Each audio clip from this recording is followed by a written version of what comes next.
Presenter sekaligus YouTuber Deddy Corbuzier membongkar fakta rumah tangganya bersama Sabrina Hairunisa.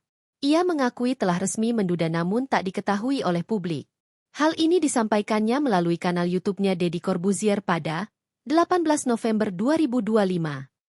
Saat itu, Deddy sedang berbincang dengan bintang tamunya sosok selebgram bernama Ryuka Bunga.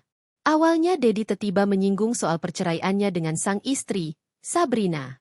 Ia mengungkapkan bahwa perpisahannya dengan Sabrina sudah diselesaikan secara baik-baik. Bahkan tak bocor ke publik saking keduanya sama-sama sepakat menutup rapat persoalan tersebut. Bahkan prosesnya sudah lebih jauh sebelum kasus perceraian Tasya dan Andre Taulani. Secara mental, dirinya mengaku sudah siap jika harus berpisah apalagi mendapatkan serangan publik. Sebelum Andre ketok palu.